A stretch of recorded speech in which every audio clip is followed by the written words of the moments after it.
comenzar lo que es concentración y dilución del agua. Pero antes de eso debemos empezar hablando de cuánto es la diuresis normalmente que debe tener una persona. Muy bien, de acuerdo a su peso.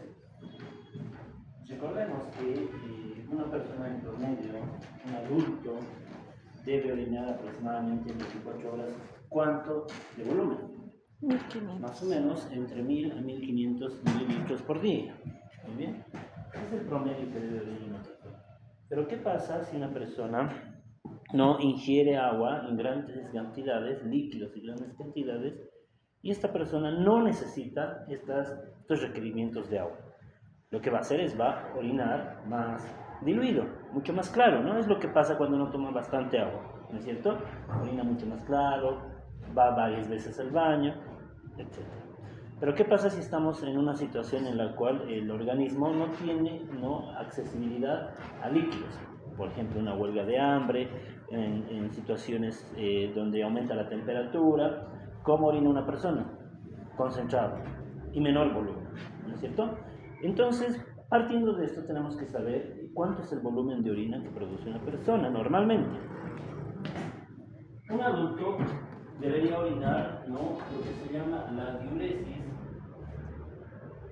como habíamos mencionado, es en promedio de 1000 a 1500 ml. Ojo, diuresis no es lo mismo que micción. Micción habíamos indicado que es el acto de eliminación de la orina, a través de la uretra proveniente de la vejiga, Pues es el vaciamiento de la vejiga. Diuresis es el volumen de orina. La diuresis se calcula de acuerdo al kilogramo peso.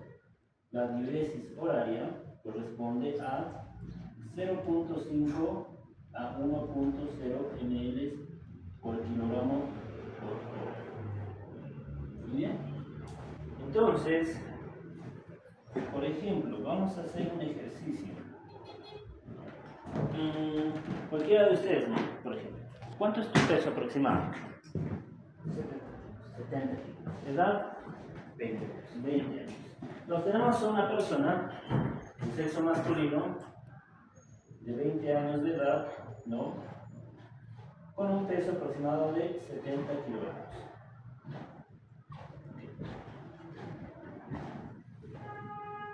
Cualquiera de ustedes durante la mañana debería tener diuresis, o sea, debería ir al baño. Ingiera o no ingiera líquidos, debería orinar. ¿Cuánto debería ser esto? ¿Cómo se calcula? Por ejemplo, nosotros en el hospital tenemos 3 turnos. O sea, el personal de salud atiende en 3 turnos: turno mañana, tarde y noche. El turno mañana empieza de 8 a 2 de la tarde, el turno tarde de 2 de la tarde a 8 de la noche, y el turno nocturno o el tercer turno es de 8 de la noche a 8 de la mañana del día siguiente.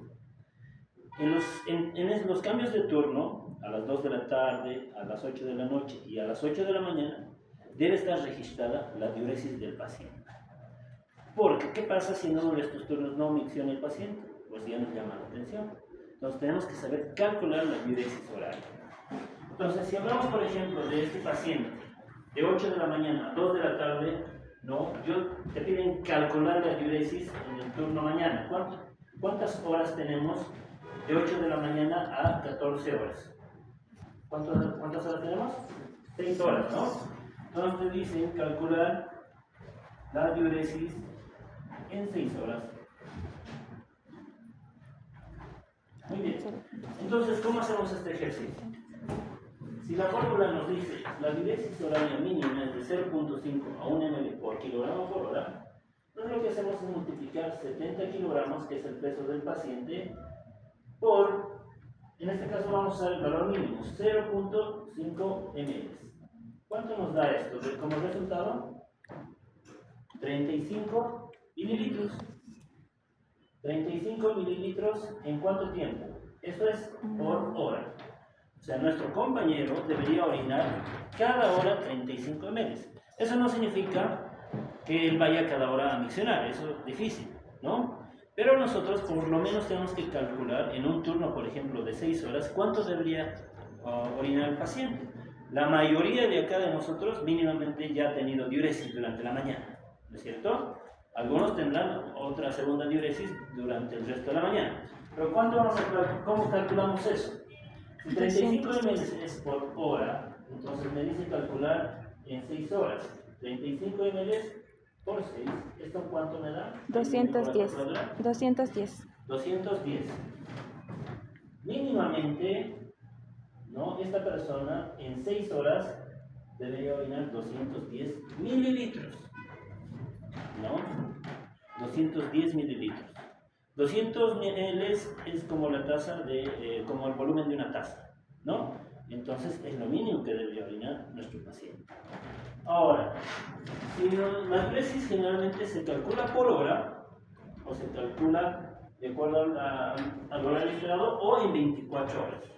Normalmente una persona dice que debe orinar entre 1000 a 1500 ml en 24 horas, o sea, en todo un día. Muy bien. Entonces, ¿cómo haríamos este ejercicio para saber cuánto es lo mínimo que debería orinar en 24 horas? Multiplicamos los 35 ml por 24. ¿Cuánto nos sale? Ayúdenme, por favor. 840. 840 ml a el doble, que si tomamos en cuenta el valor de 1.0, sería 1680 ml. Esto en 24 horas. Entonces, miren, si bien el promedio es de 1000 a 1500, esto varía de acuerdo al peso de una persona, ¿no? Nuestro compañero debería orinar mínimamente 800 mililitros en 24 horas a 1600 ml. Ahora, esto puede variar de acuerdo al grado de hidratación del paciente. Estamos hablando en estos casos de una dieta regular y una hidratación no regular, ¿no? La hidratación no simplemente significa tomar agua. El agua, los ingresos líquidos, ¿no? Los ingresos que podemos tener nosotros vienen de diferentes maneras, ¿no? Eso se llama balance.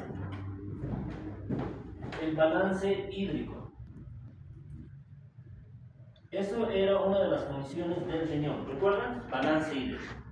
El balance hídrico es un balance, es un equilibrio entre los ingresos y entre los egresos de líquido, de agua. ¿Cuáles pueden ser los ingresos que tenemos nosotros, muchachos? De agua, ¿cuáles? Los que son por vía oral, ¿no?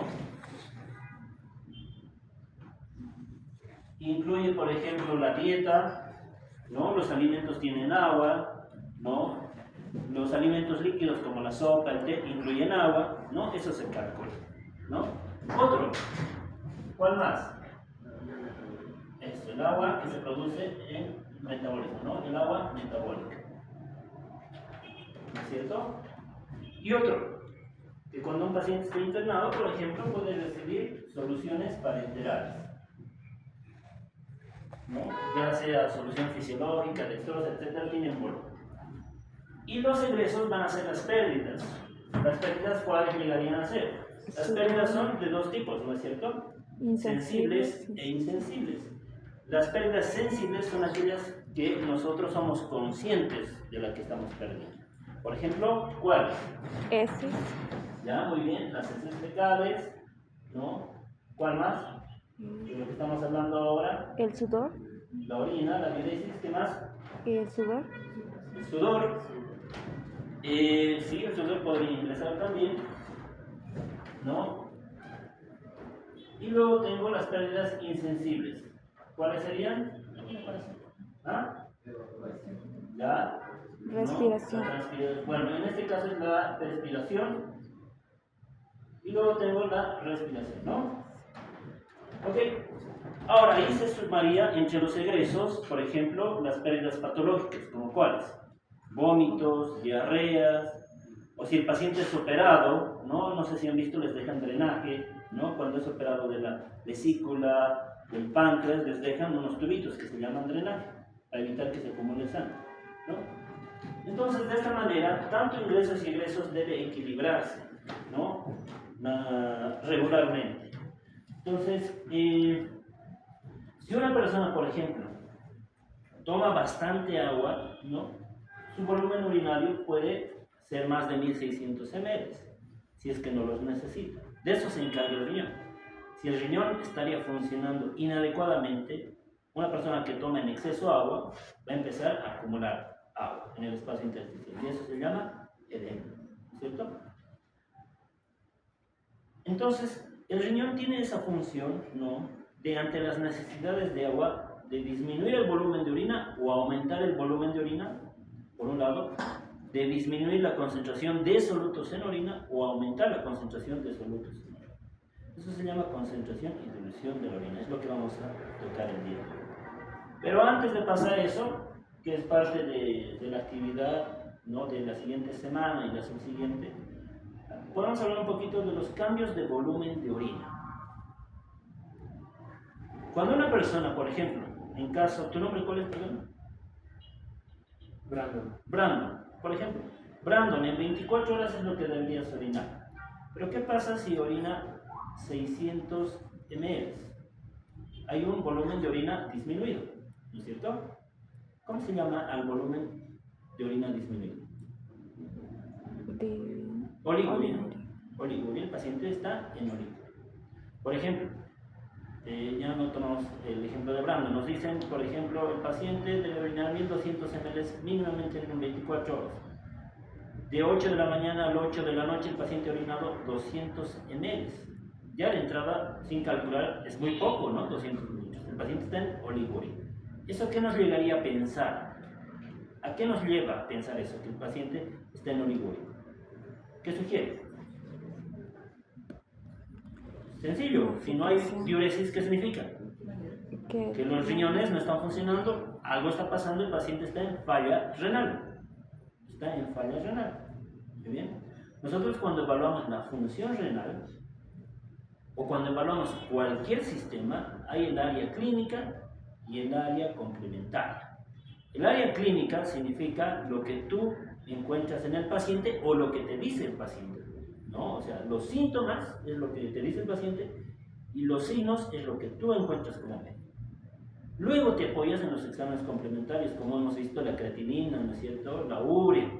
Pero cuando evaluamos la función renal, uno de los parámetros clínicos principales es la diuresis. Si el paciente no tiene diuresis, no tiene volumen de orina adecuado, está entrando en falla renal.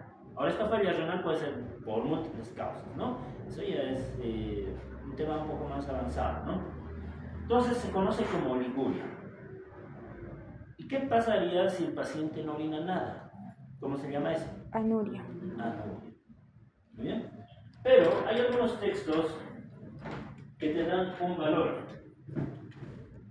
Si bien una persona tiene que orinar mínimamente esto, algunos textos también te dicen oliguria se conoce cuando el volumen de orina en 24 horas es menos de 400 ml en 24 horas.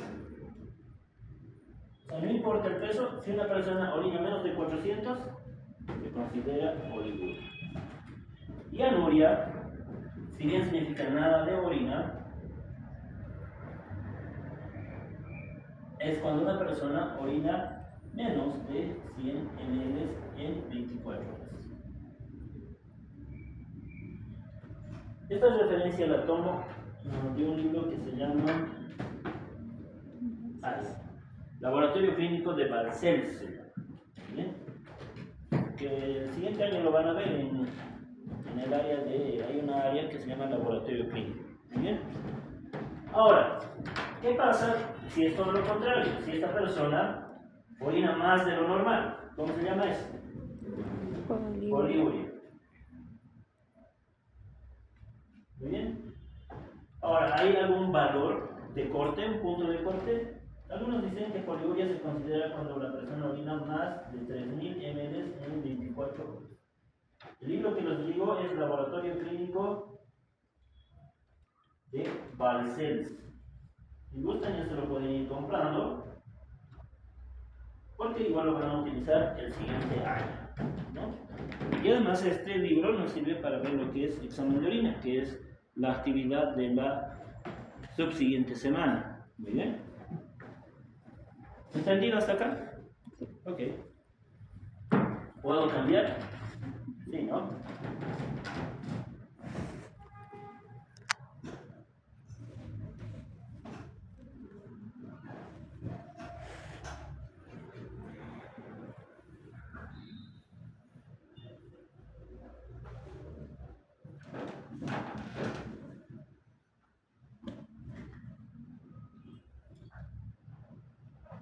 Ok, bueno, tenemos aquí ya lo que es la concentración y dilución de la orina.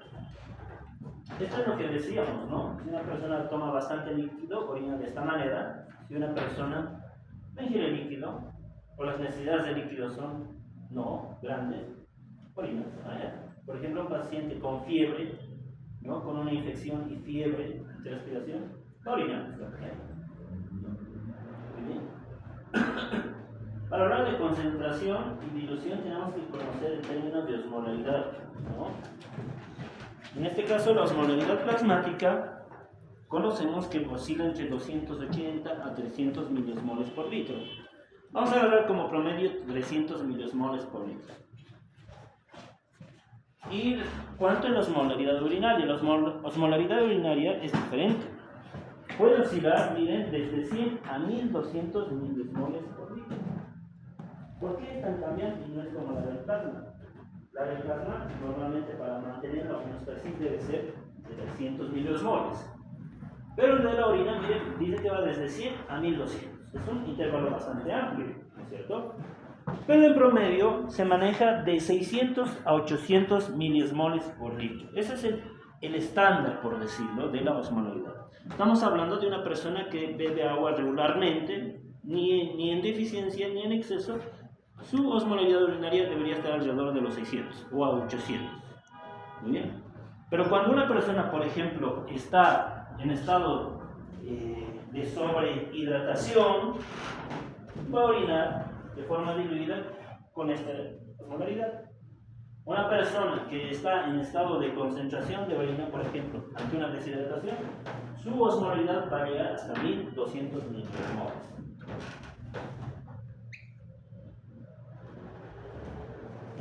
Bueno, entonces vamos a tener dos tipos de situaciones. ¿Qué pasa con la orina ante un exceso de agua y qué pasa con la orina ante un déficit de agua? Ante el exceso de agua, ¿no?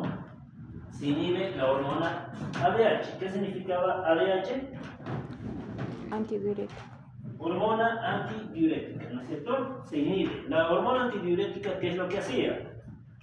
¿Recuerdan? Ayer avanzamos. Actuaba a nivel del túbulo distal, porción final del túbulo distal y conducto colector, medular y cortical, ¿no? Lo que hacía la ADH es, ¿no?, aumentar la reabsorción a nivel de sus segmentos tubulares, aumentar la reabsorción de agua a través de las acuaporinas. Esa era su función, ¿no? A ver, por ejemplo, ¿qué pasa acá? Aquí tenemos un gráfico donde nos habla de la osmolaridad, el flujo de la orina y la excreción de solutos en orina. Tres, ¿no?, situaciones paralelas. Y tenemos el tiempo en minutos. Acá nos habla en la primera gráfica la osmolaridad plasmática. Miren, la osmolaridad plasmática normalmente es de 300 miliosmoles, ¿no?, a esta altura. Muy bien. Y la osmolaridad urinaria hemos dicho que es de 600 normalmente. ¿Qué pasa si se ingiere 1 litro de agua? La osmolaridad urinaria desciende, miren, hasta aproximadamente 200 o 100 milosmoles por litro. Muy bien. Se mantiene por un buen tiempo de esta manera. ¿Y qué pasa con el flujo de orina? Aumenta. O sea, el paciente orina más. Ante una ingesta de agua, ¿cuáles son los cambios? Que se produce una orina con osmolaridad más disminuida y aumenta el flujo de orina. Esto tiene el objetivo de ¿qué? De mantener la osmolaridad plasmática en los 300 miliosmoles y la excreción de solutos que sea también de forma constante, o sea, que no se modifique. ¿Cuál será el objetivo? Que ante la ingesta de agua aumente el flujo de orina y disminuya la osmolaridad urinaria. ¿Cuál es el objetivo? Mantener lo que se llama la homeostasis. ¿Qué pasaría si el riñón perdería esta función de, por ejemplo, en este caso, diluir la orina? O sea, no se produce orina. ¿Qué va a pasar con la osmolaridad plasmática? Va a disminuir. Va a haber hipoosmolaridad. Y eso ya alteraría el medio interno. Recordemos que la osmolaridad plasmática es fundamental para las funciones celulares, ¿no? Por ejemplo, si disminuye la osmolaridad plasmática, esto es interesante. Miren, si disminuye la osmolaridad plasmática en los vasos sanguíneos, que normalmente es de 300, pongamos un ejemplo, ¿no? Tenemos solutos acá que hacen los 300 miliosmoles por litro, ¿no? Esos son los solutos. Pero, si disminuimos la osmolaridad y hay mayor cantidad de agua,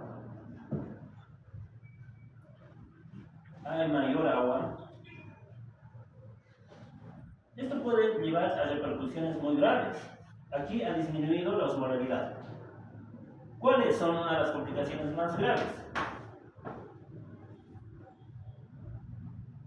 A nivel cerebral, recordemos que tenemos los vasos arteriales, ¿no?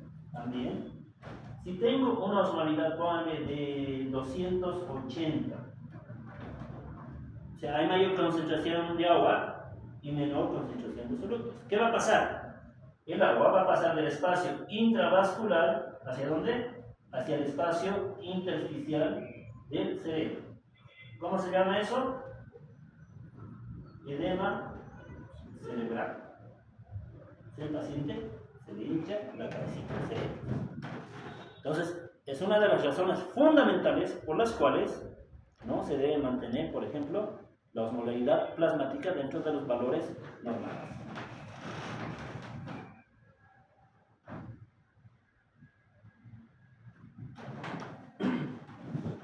Ahora, esto toma su tiempo. Durante un par de minutos, ¿no? O durante un tiempo estimado, el paciente va a empezar a orinar un poco más. ¿Eso para qué? Para que nuevamente suba la osmolaridad urinaria y disminuya el flujo de orina. Pero la concentración de solutos en plasma y la eliminación de solutos en orina se mantiene constante. Eso es lo que fisiológicamente debería suceder. Bueno, en este gráfico...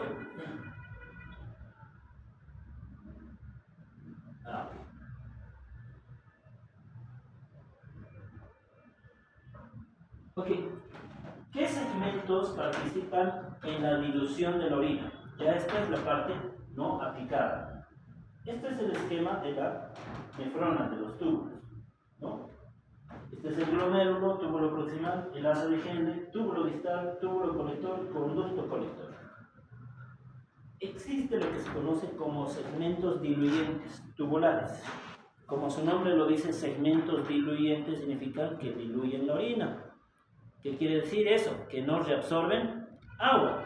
¿Qué segmentos tubulares no reabsorben agua? El asa ascendente de Henle, ¿no? Y lo que es el túbulo distal y el conducto colector. Pero ojo, este segmento, el asa ascendente gruesa de Henle, no reabsorbe agua por nada del mundo. Pero el túbulo distal y el conducto colector, o túbulo colector, depende de qué. O sea, su reabsorción de agua, si bien es nula, pero es condicionante ante la presencia de algo. ¿De qué? Acabamos de hablar. De la antidiurética. La antidiurética actúa a este nivel. Si no existe antidiurética, obviamente no se va a reabsorber agua. Pero si existe antidiurética, sí se reabsorbe, ¿no? Ok. Esto es lo que les decía, ¿no?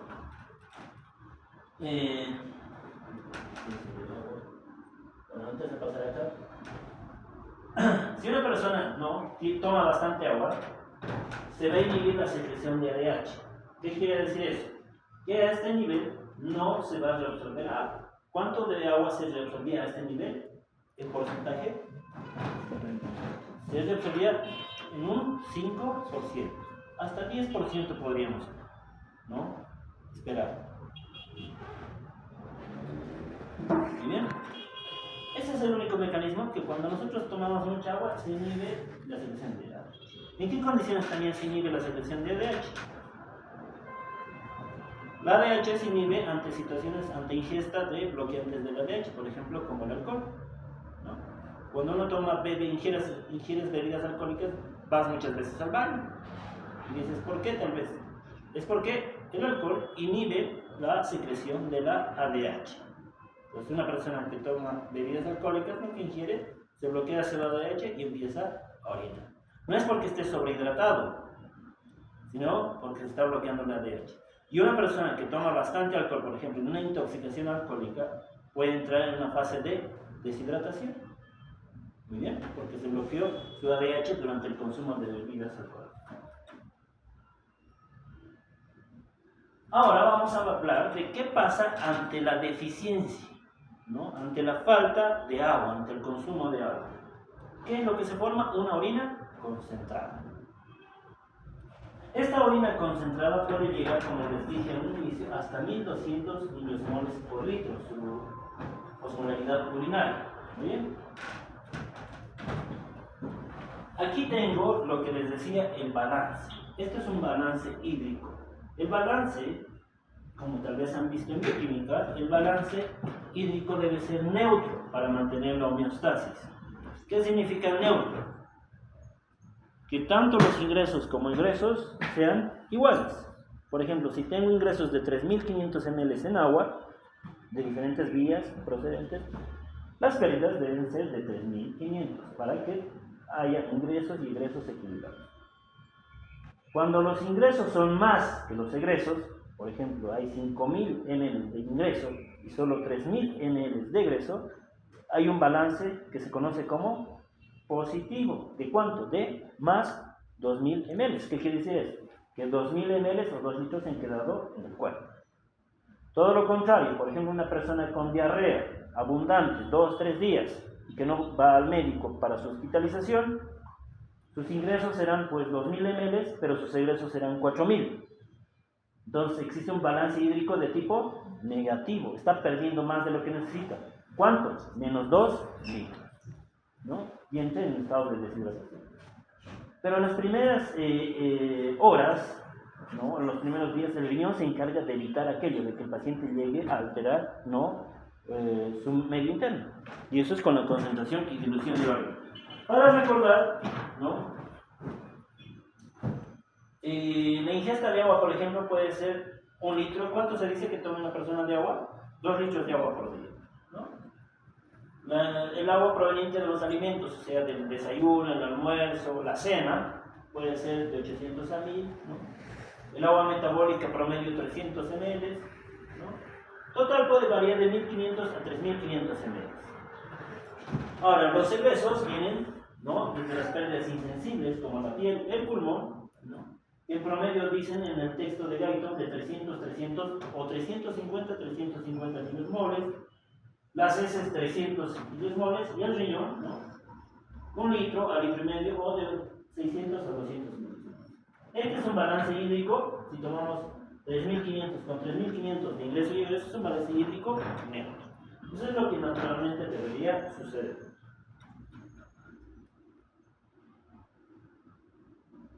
Ahora, como les decía,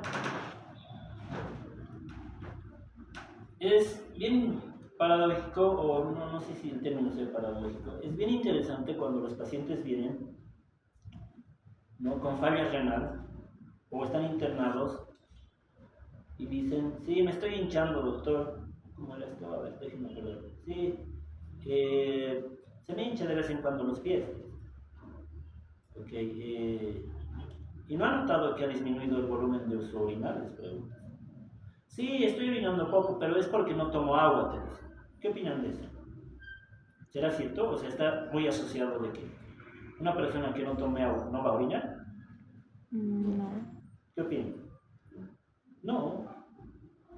Una persona sí o sí tiene que orinar. Y aquí está la explicación, ahora les explico. ¿Por qué? ¿Para qué se produce el orina? Por muchas razones, ¿no? Pero una de ellas es para eliminar electrolitos que están en exceso y eliminar, ¿qué? Desechos tóxicos. Una persona que no ingiera agua va a orinar, pero poco, pero sí o sí tiene que orinar. ¿Bien? ¿Por qué?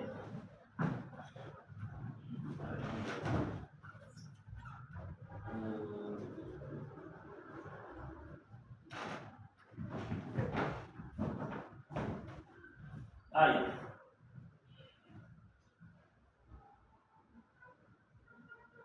Bueno, habíamos dicho que las molaridad urinaria en promedio es 600. Pero la osmolaridad límite, ¿cuánto es? 1200. ¿Ven? Este es el promedio y este es el tope, 1200. Entonces, nosotros si tenemos una ingesta promedio de 600 ml, perdón, una osmolaridad promedio de la orina de 600 y una osmolaridad máxima de 1200, ¿no? Esta relación nos dice que una persona mínimamente debe orinar 0.5 litros por día, sí o sí. Con eso vamos a poder eliminar los solutos excedentes, los desechos tóxicos o lo que no sirve en el organismo. Unos 500 minutos sí o sí tienen que producir, ¿no? El riñoncito de orina. Esto, por ejemplo, dice la dieta regular, ¿no? Y lo máximo que concentra la orina es 1200. Entonces, mínimamente debe orinar 500 mililitros. ¿Se entiende eso, verdad? Ok. ¿Qué pasa si de la dieta regular le sumamos mayor osmolaridad? Por ejemplo, cuando uno bebe agua de mar. El agua de mar es salada, tiene mayor osmolaridad. 600 más 1200, 1800. Dividido entre lo máximo que puede concentrar la orina, ¿no? ¿Qué pasa? 1800 entre 1200, 1.5 litros. ¿Qué quiere decir? Que una persona que bebe agua de mar, agua hiperosmolar, va a empezar a orinar en mayor cantidad. Entonces, ¿por qué mueren los pacientes que ingieren agua de mar? Por deshidratación. ¿Entendido? Ok.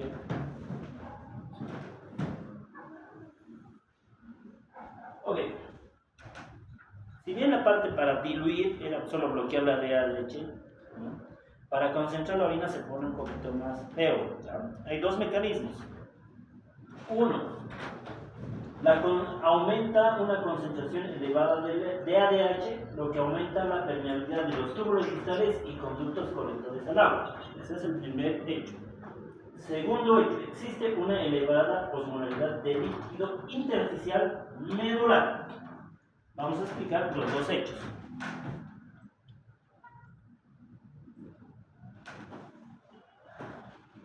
Para que, por ejemplo, se concentre la orina, necesitamos que la médula renal sea hiperosmótica. ¿Qué significa hiperosmótica? Que su osmolaridad sea más alta del promedio.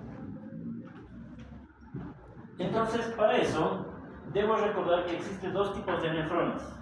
Las nefronas corticales y las yuxtamedulares. La diferencia es que las yuxtamedulares no se encuentran al lado de la médula, la parte del subglomérulo se encuentra en la corteza, pero la parte de sus asas de Henle no se introducen a lo largo de la médula renal y son mucho más largas que en comparación a las nefronas corticales. Esto es importante para la concentración de orina. ¿Por qué? Porque va a existir un transporte activo de sodio y potasio en la rama gruesa de ascendente de Henle. Este transporte activo de los iones desde los conductos colectores también va a ser hacia el intersticio. Desde este nivel, estos son los conductos colectores, hacia el intersticio. Y 3, existe una difusión facilitada de urea desde los conductos colectores a la médula interna.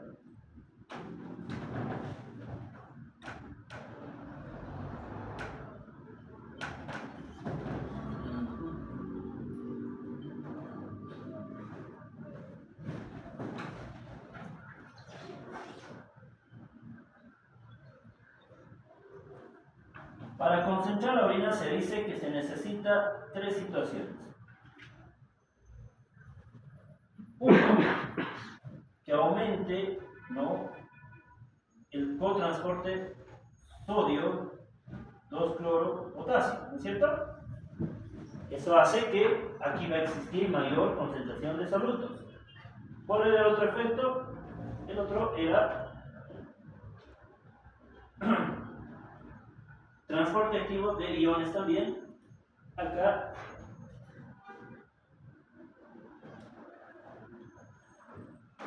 transporte activo de iones, pero en menor cantidad. Recordemos que aquí se reabsorbe de sodio el 25%, aquí se reabsorbe sodio, potasio, en menos del 5%.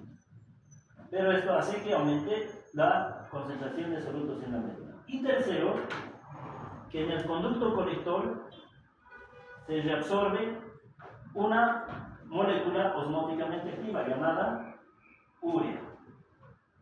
Muy bien, la urea ingresa desde el lado tubular hacia el intestino. Entonces, mediante estos tres mecanismos, vemos que el intersticio medular se vuelve hiperosmótico. Muy bien, bajo estos tres mecanismos.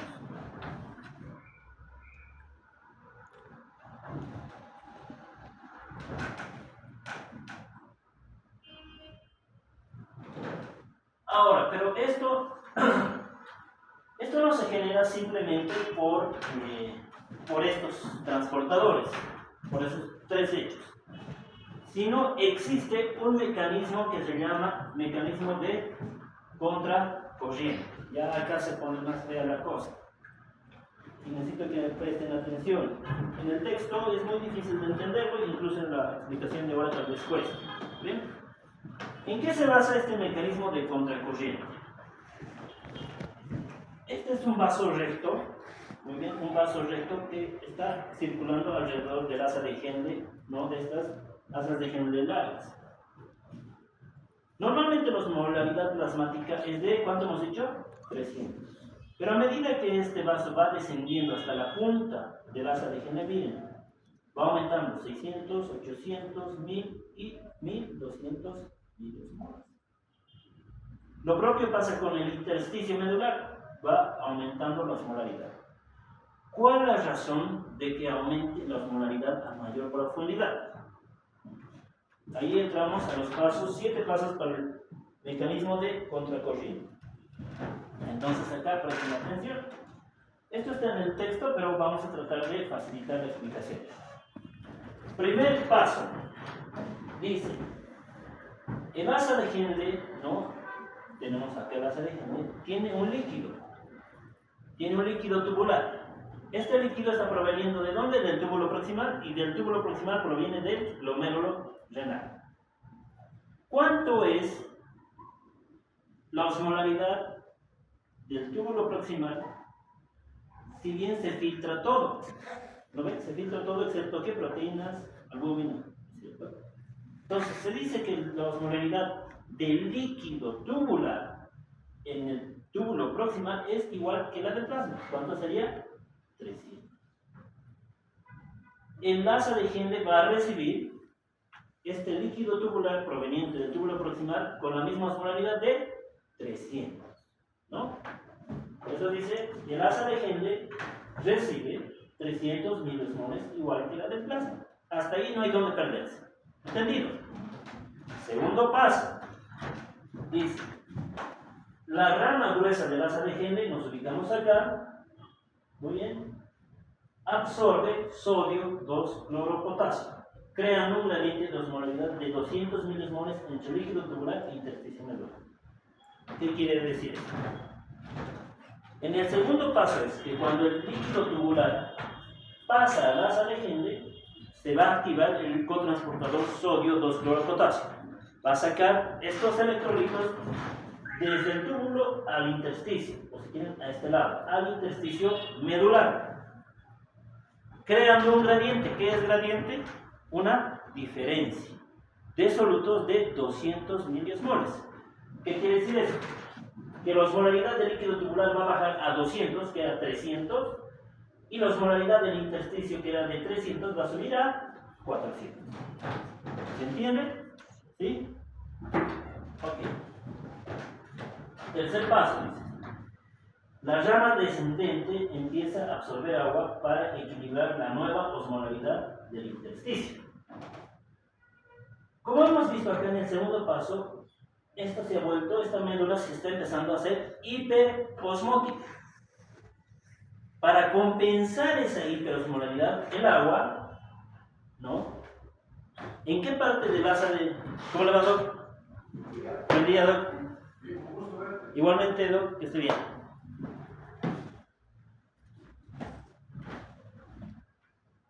El doctor era mi profesor, me recuerdo.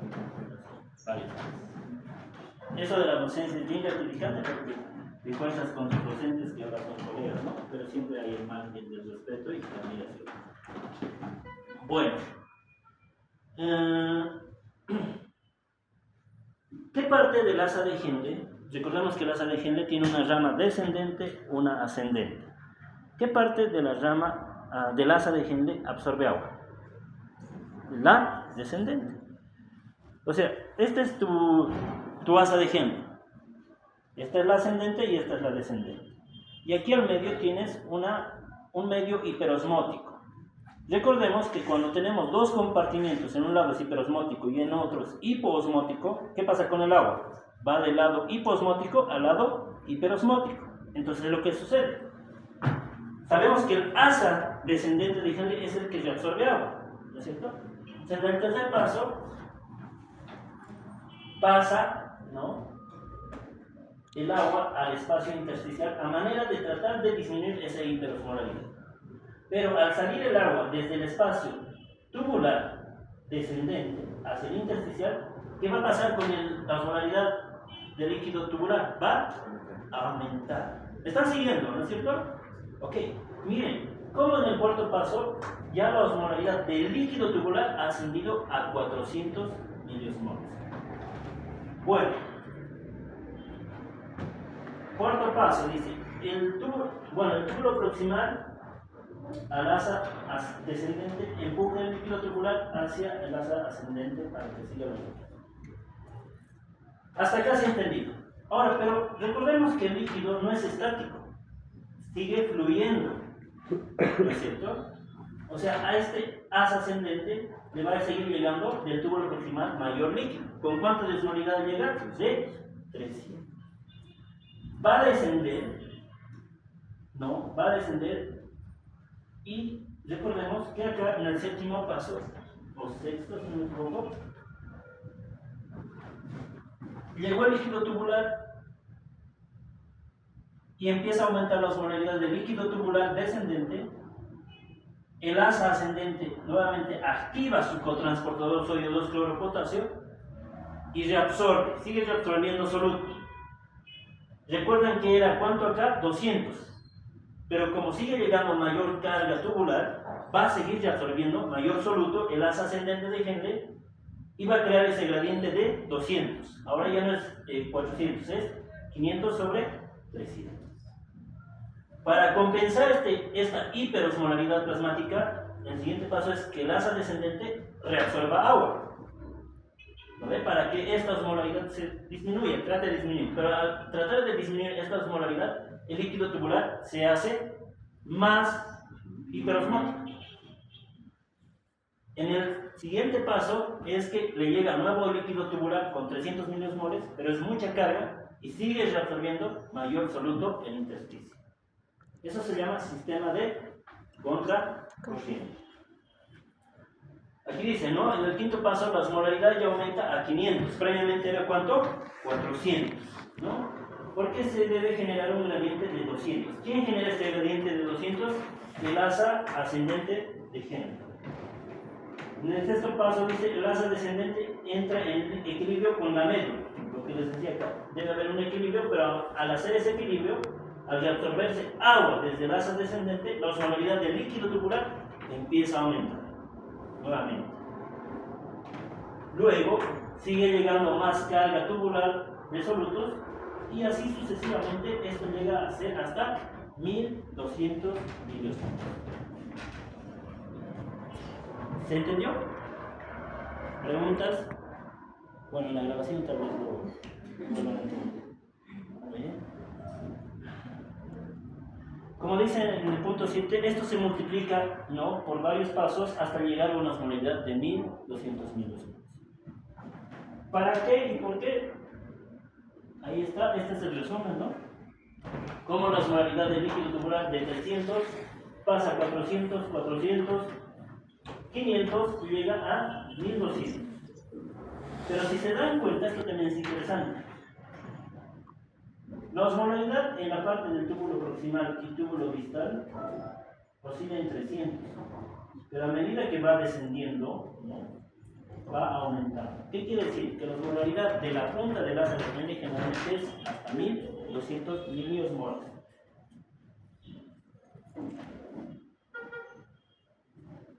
Bueno, ese era uno de los primeros hechos. ¿Cómo se concentra la orina? Gracias a que existe una médula hiperosmótica, un intersticio medular hiperosmótico. Ya sabemos cómo se forma este intersticio hiperosmótico. 2. La participación de la ADH.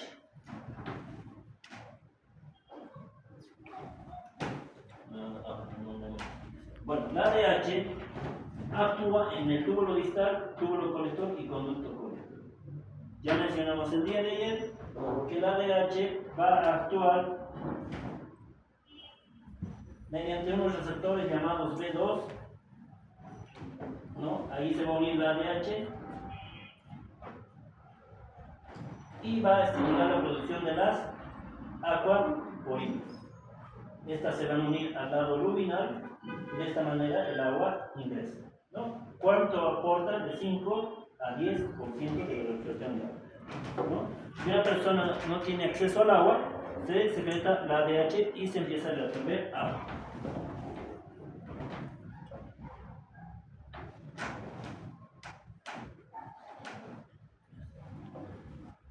Otro de los hechos que participa en la formación de una médula hiperosmótica es la recirculación de la urea. Muy bien. La urea, ¿qué es la urea? Es un producto nitrogenado. Es un producto del metabolismo de los,